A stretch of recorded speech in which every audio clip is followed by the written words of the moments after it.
दोस्तों हमारे यहाँ मोरालिटी को जज किया जाता है कपड़ों की बेस पे कि कौन किस तरह का लिबास पहनता है। उस बेस पे जज किया जाता है। अगर मर्द की बात करें तो मर्द को इस तरह जज किया जाएगा कि अगर उसने पैंट शर्ट पहनी हुई, खैर ये पुराने ज़माने की बात थी, आज तो मौलवी भी आजकल पैंट शर्ट पहनते हैं, मजहबी तबका भी पहनता है।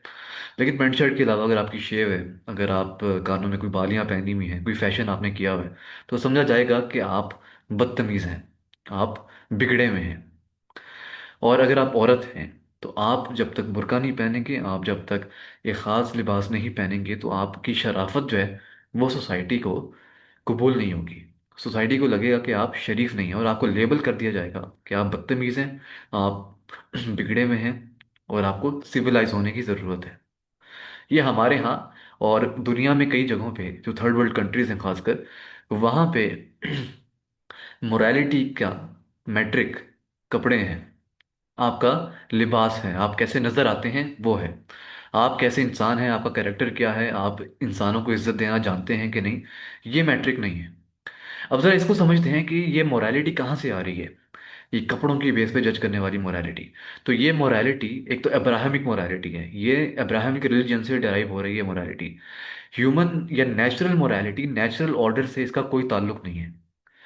माजी में देखा गया और आज भी देखा गया है कि जब भी इंसानों को कंट्रोल करना होता है, उनके एक्सप्रेशन को सबसे पहले कंट्रोल किया जाता है। फिर वो एक्सप्रेशन कम्युनिकेशन का हो, या फिर वो फैशन का हो, या फिर वो सेक्सुअल एक्सप्रेशन हो, उसको सबसे पहले कंट्रोल किया जाता है। आप सेपियंस उठा के पढ़ लें, नोआ हरारी की किताब है, उसमें लिखा हुआ है कि 12,000 साल पहले और इसी टाइम फ्रेम के अराउंड, जब इंसान ने घोड़ों को डोमेस्टिकेट करना शुरू किया और जिन भी जानवरों को डोमेस्टिकेट करना शुरू किया एग्रीकल्चरल रेवोल्यूशन से पहले, उन्होंने एग्रीकल्चर के लिए जब उन्होंने जिन जानवरों का इस्तेमाल शुरू किया तो पहले उनको इम्पोर्टेंट बनाया, पहले उनको उन्होंने सेक्सुअली डिसेबल किया, ताकि उनका सेक्सुअल एक्सप्रेशन ना हो, उनका कोई एक्सप्रेशन ना हो, ताकि वो उनके कंट्रोल में हो। ये जानवरों के एग्जाम्पल से मैं समझा रहा हूँ कि एक्सप्रेशन कितनी बड़ी ताकत होती है इंसान की आज़ादी में। इंसान के एक्सप्रेशन जो है वो तभी मुमकिन है जब वो आज़ाद हो। और इसी तरह जानवरों के सेक्सुअल एक्सप्रेशन को कंट्रोल करने की कोशिश हमेशा की जाती रही है, आज भी किया जाता है। जब भी जानवरों को डोमेस्टिकेट करना होता है, उन्हें अपने हिसाब से चलाना होता है, उन्हें अपने हिसाब से कंट्रोल करना होता है, तो इंसानों को भी इसी तरह कंट्रोल किया गया। और जो नेचुरल ऑर्डर था उससे हटाकर जो मैन मेड ऑर्डर्स हैं, जो मैन मेड मोरालिटी है, जिसका मकसद सिर्फ इंसानों को कंट्रोल करना, उनको भेड़ बकरियों की तरह जमा करना और फिर उनसे काम करवाना, मजदूरी करवाना ब्रूट फोर्स के थ्रू, सरप्लस जनरेट करवाने के लिए, ताकि एम्पायर्स, बड़े बड़े महल्लात, बड़े बड़े एम्पायर्स, बड़े बड़े ट्रेड नेटवर्क्स सस्टेन कर सकें। उसके लिए आपको एक इंसानों की बड़ी आबादी चाहिए थी जो आपकी गुलाम होती।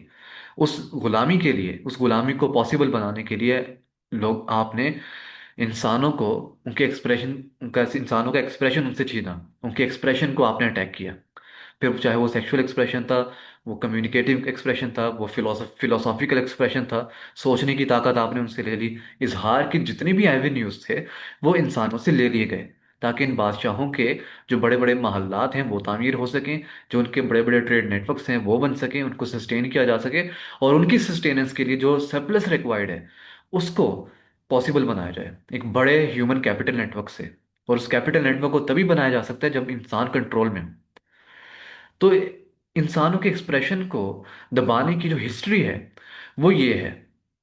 जब ये कहा जाता है जो मोरालिटी बनी है, मैन मेड ऑर्डर से जो मोरालिटी निकली है, ये जितनी भी रिलीजियस मोरालिटी जो कही जाती है, क्योंकि जो नेचुरल मोरालिटी, अगर रिलीजियस मोरालिटी को हम नेचुरल मोरालिटी के साथ जोड़ते हैं तो उसमें इंसानों के एक्सप्रेशन को छीनने की कोई इजाजत नहीं है। इंसानों के एक्सप्रेशन को छीनना नेचुरल ऑर्डर की मोरालिटी से बिल्कुल हटकर है। इंसानों को कंट्रोल करना, नेचर को कंट्रोल करना है, उसमें इंटरवेंशन करना है, और नेचर में इंटरवेंशन करना खुदा की हिकमत में इंटरवेंशन करना है। क्योंकि खुदा ने कुछ सोचा, कुछ सोच कर ही खुदा ने ये नेचर बनाई ना, ये ऑर्डर बनाया, ये एक यूनिवर्सल ऑर्डर है, खुदा की हिकमत है इसमें।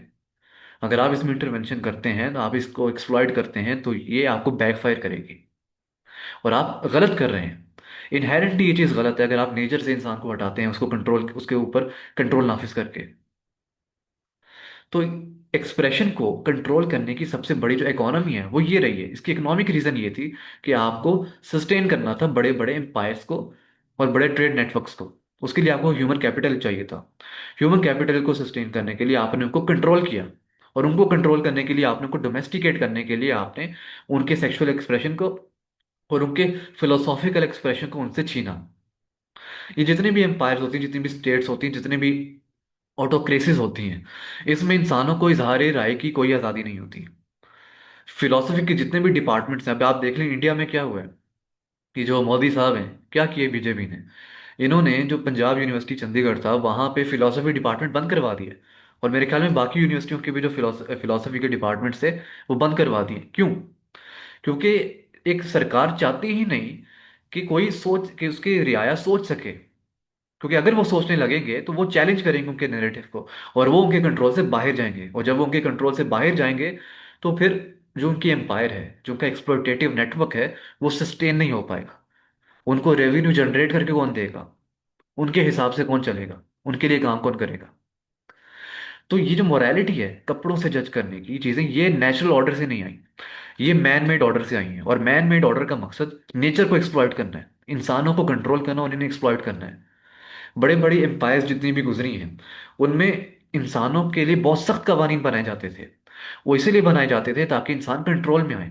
ये जो गंगा जमुना में कवानीन बने औरतों के लिए, बाकी लोगों के लिए, मनुस्मृति में जो खवातीन के लिए इतने गलत किस्म के कवानीन हैं, सख्त किस्म के, कि सती का जो कानून है, सती का, ये सती का कानून क्यों आया? इसलिए आया ताकि औरत अपने हस्बैंड्स को पॉइजन ना कर सके। अब वो पॉइजन क्यों कर रही थी, उसकी रीजन बहुत बताई ही नहीं गई, सामने ही नहीं आने दी गई, सिर्फ कानून बना दिया गया। और भी इतने सारे कवानीन जो कि उस दौर में गंगा जमुना सिविलाइजेशन में जो सरप्लस जनरेट हो रहा था, 40 इंचेस की रेन होती थी उस सिविलाइजेशन में, इतना सरप्लस जनरेट हो रहा था वहां पे इरिगेशन के थ्रू, कि उन्होंने सरप्लस को कंटिन्यू करने के लिए, सरप्लस की जनरेशन, वेल्थ जनरेशन की कंटिन्यूएशन के लिए, उन्होंने उस बड़े ह्यूमन कैपिटल नेटवर्क को कंट्रोल करने के लिए उन्होंने सख्त कवानीन बनाए। तो जितने भी एम्पायर्स हम देखते हैं, जितने भी हम ऐसी सिविलाइजेशन देखते हैं कि जहाँ पे सरप्लस जनरेट किया जाता था, मेसोपोटामियन सिविलाइजेशन है, इजिप्शियन सिविलाइजेशन है, ये जहाँ भी जितने बड़े बड़े एम्पायर और जितने बड़े पिरामिड्स बनाए गए, बड़े बड़े महल्लात बनाए गए, ये पॉसिबल ही इसलिए हुआ क्योंकि बड़ा ह्यूमन नेटवर्क एम्पायर के गुलामी में था, एम्पायर के कंट्रोल में था, एक शख्स के कंट्रोल में था। उसके बगैर ये पॉसिबल ही नहीं था। तो उसके लिए ज़रूरी था कि लोगों की अपनी ज़िंदगी ना, वो अपनी ज़िंदगी वक्फ कर दें एक एम्पायर के नाम, एक स्टेट के नाम, एक ताकतवर शख्स के नाम। तो उसके लिए ज़रूरी था कि उनके जितने भी फिलोसॉफिकल एक्सप्रेशन और सेक्सुअल एक्सप्रेशन हैं, उन पे एम्पायर का, स्टेट का कब्जा हो। तो इसीलिए जितने भी ये बातें की जाती हैं कि तुम ये नहीं पहनना, वो नहीं करना, ये नहीं करना, या हमें ये नहीं करना चाहिए, या ये पहनने वाले ऐसे होते हैं, वैसे होते हैं, इसका मकसद सिर्फ एक है कि इंसान कंट्रोल में हो। क्योंकि अगर इंसान अपनी मर्जी करेगा, अपनी सोच से चलेगा, अपने आप को एक्सप्रेस करेगा, फिर चाहे वो फैशन के थ्रू हो, सवालात जवाबात के थ्रू हो, डिस्कशंस के थ्रू हो, तो वो स्टेट के लिए खतरनाक होती है। वो एक कंट्रोलिंग मैकेनिज्म के लिए खतरनाक चीज होती है। और उस कंट्रोलिंग मैकेनिज्म को सस्टेन करने के लिए जरूरी होता है कि इंसान के हर तरह के एक्सप्रेशन को कंट्रोल किया जाए। हम देखते हैं कि नागालैंड में आज भी लोग नेकेड फिरते हैं, या तो पत्ते पहन के फिरते हैं, इस तरह की चीजें जो हैं उनके जेब तन करते हैं, पत्ते पहनते हैं या थोड़े बहुत कपड़े होते हैं। उनको कॉन्शियस ही नहीं है वो इस बारे में कि उनको क्या पहनना चाहिए। और वो बुरे लोग नहीं हैं, वो हम लोगों से बहुत बेहतर हैं, हालांकि उनके कपड़े हमसे कम हैं लेकिन मोरालिटी हमसे ज्यादा है। वो एक दूसरे के साथ इगैलिटेरियन अंदाज में रहते हैं, डेमोक्रेटिक सोसाइटी है, किसी का हक नहीं छीनते, सबके पास हक है, कोई किसी के साथ बुरा नहीं करता। कोई वहां पे सरप्लस जनरेशन के नाम पे किसी को कंट्रोल नहीं किया जाता, हर कोई अपनी मर्जी कर रहा है और अपनी खुशी से रह रहा है। इकोनॉमी का सिस्टम भी बेहतर है, इक्वालिटी के साथ रहते हैं। तो ये कैसे कहा जा सकता है कि वो लोग जो हमसे कम कपड़ों में हैं वो हमसे खराब हैं? क्योंकि जो मोरालिटी है कम कपड़े पहनने की, या इस तरह रहने की, या एक खास तरीके से रहने की, ये मोरालिटी नेचर ने हमें नहीं दी। नेचर ने हमें नहीं बताया कि तुम्हें ये पहनना है, ये नहीं करना। ये इंसान ने हमें बताया। हमारे नेचुरली हमें ये इनकोडेड नहीं, ये चीज़ ये इंसान ने हमें बताया। क्योंकि अगर इंसान हमें जब बताएगा, ये बातें बताएगा, तभी हम उसके कंट्रोल में होंगे। उसे हमारे एक्सप्रेशन को ख़त्म करना है। नेचर को, हमारे एक्सप्रेशन को ख़त्म नहीं करना, बल्कि नेचर का नाम ही अपने आप को एक्सप्रेस करने का है, नेचुरल एक्सप्रेशन। अपना जो एक्सप्रेशन है, चाहे वो फिलोसॉफिकल हो, चाहे वो किसी भी तरह का हो, सेक्सुअल एक्सप्रेशन हो, टू बी ऑनेस्ट, तो वो नेचर ने हमें कोड किया है।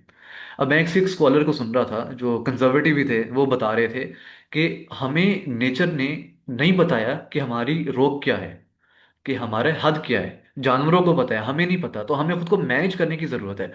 अब यहाँ पे ये समझने की जरूरत है कि वो मैनेज कौन करेगा।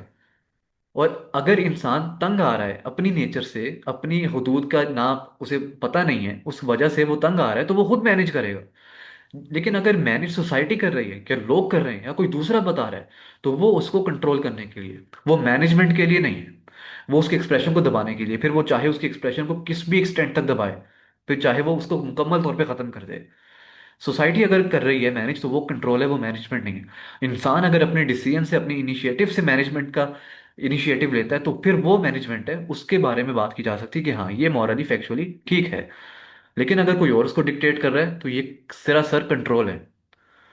तो मैनेजमेंट की बात भी अगर की जाए, तो वो नेचर के पैरामीटर में रहकर ही की जाएगी, उससे बाहर निकल कर नहीं की जा सकती। जिस तरह हमें बताया जाता है कि अगर इस तरह के कपड़े पहनेंगे तो अच्छे हैं, ये नहीं पहनेंगे तो अच्छे नहीं है, जो मॉरल पुलिस हमारे यहाँ देखने को मिलती है, इसका मकसद सिर्फ कंट्रोल है। नेचर का नेचर कंट्रोल को बिल्कुल भी सपोर्ट नहीं करती, नेचर कंट्रोल का एंटीथीसिस है। ये नेचर से बिल्कुल हटकर है। जो बातें की जाती हैं कि ये मोरालिटी इस तरह की, जो हम जिसकी बात करते हैं कपड़ों की, जो एक्चुअल मोरालिटी है वो आपको आज भी ट्राइब्स में देखने को मिल जाएगी। जो जंगलों में ट्राइब्स रहती हैं, उनकी इकोनॉमी भी बेहतर है, उनका सब कुछ बेहतर है, आपस में अच्छे से रहते हैं, किसी का हक भी नहीं मारते, कपड़े उनके वो पूरे नहीं होते। तो ये कैसे कहा जा सकता है कि कपड़े जो हैं वो आपकी मोरालिटी डिक्टेट करेंगे? कपड़े मोरालिटी डिक्टेट नहीं करते। आपने अपनी पर्सनल लाइफ में भी देखा होगा, बड़ी औरतें बड़े मर्द हैं जो बड़े जाहिर से बड़े अच्छे होते हैं, और आप देखते हैं कि वो इंसानों की इज्जत करना नहीं जानते। वेटरों से बात करेंगे, किसी छोटे मुलाजिम से बात करेंगे तो कैसे उसको बुलाएंगे।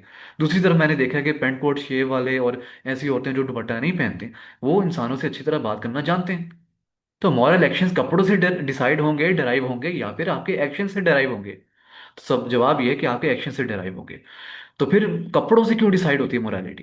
क्योंकि वो मोरालिटी नेचुरल मोरालिटी नहीं है। जो हमारे एक्शन से डिसाइड होती है वो नेचुरल मोरालिटी है।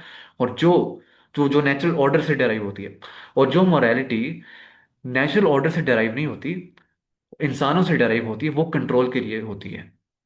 और उसमें आप देख सकते हैं कि उसमें एक्शंस जो हैं वो प्री रिक्विसाइड नहीं होते, उसका मकसद सिर्फ और सिर्फ कंट्रोल होता है।